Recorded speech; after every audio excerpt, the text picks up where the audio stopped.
It's Barack Obama's last few days in office, and I'm still waiting.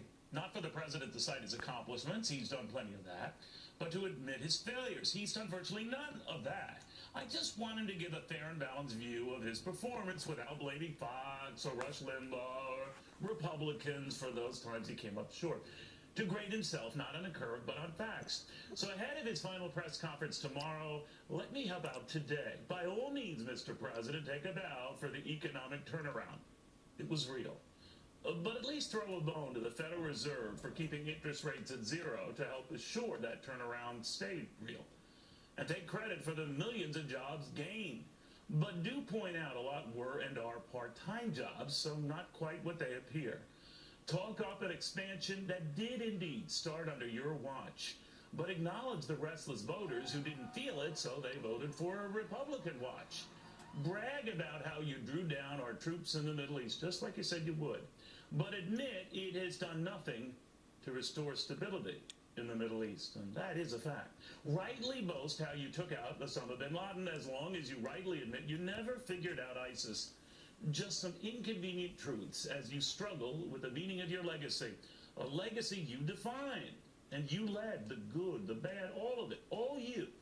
After all, didn't another Democrat famously say the buck stopped with him? So let us start with you.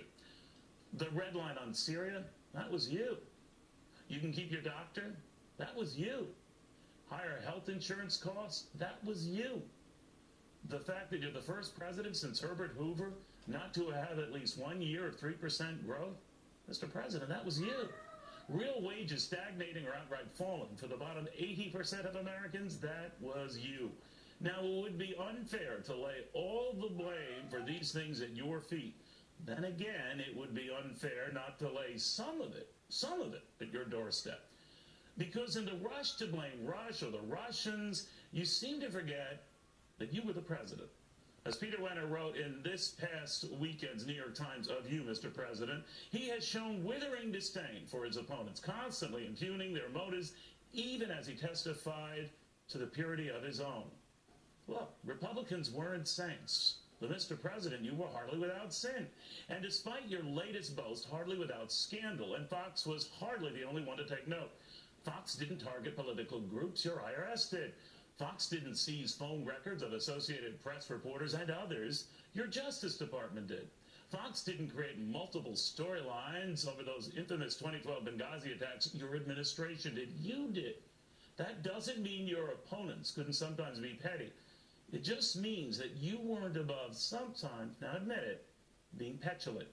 And now at the end of these 8 years, I still find you remarkably prickly. To anyone who would dare question you being anything less than a prince. You're not perfect. No one is. But few of us would blame our failures on an inability to transfer our personal appeal in the stump.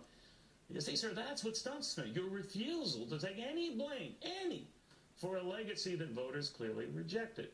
And working overtime in these waning hours to make sense of it now.